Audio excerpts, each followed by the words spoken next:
Vietnam. Reuters U.S. President Donald Trump and Russian President Vladimir Putin met briefly on the sidelines of a summit of Asia-Pacific leaders in Vietnam on Saturday and agreed on the need for a political solution to Syria's conflict. U.S. President Donald Trump and Russia's President Vladimir Putin talked during the family photo session at the APEC Summit in Danang, Vietnam, November 11, 2017. REUTERSJorge SilvaA joint statement on Syria followed the first meeting since July at a time that U.S.-Russia relations have been battered and Trump is haunted by allegations that Putin meddled in last year's election that brought him to the White House. The statement called for a political solution to Syria's conflict and said they would continue joint efforts to fight Islamic State. Trump said it would save tremendous numbers of lives. "We did it very quickly," Trump told reporters aboard Air Force One after leaving the Asia-Pacific Economic Cooperation APEC Summit in the resort of Danang for Hanoi, Vietnam's capital. "We seem to have a very good feeling for each other, a good relationship considering we don't know each other well." Talking after the meeting, Putin described Trump as a well-mannered person and comfortable to deal with. "We know each other little, but the U.S. president is highly civil in his behavior, friendly. We have a normal dialogue but unfortunately little time," he said. Scheduling and unspecified protocol issues were to blame for the fact that a mooted sit-down meeting did not happen in Danang, he said. Trump said they had 2 or 3 very short conversations.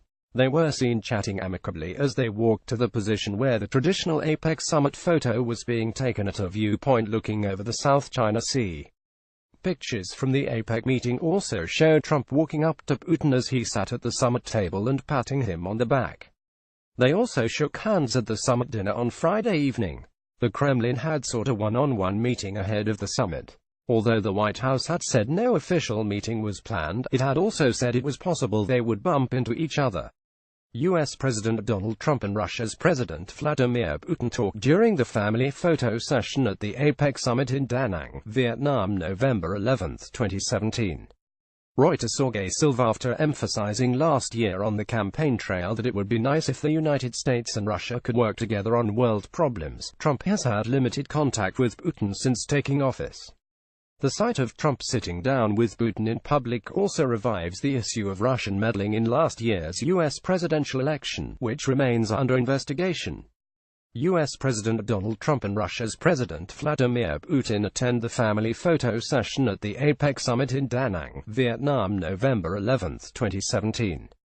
REUTERSJorge SilvaA Trump's former campaign manager, Paul Manafort, has been indicted in the probe along with his former deputy, Rick Gates. Trump said Putin had told him again that he hadn't meddled in the election.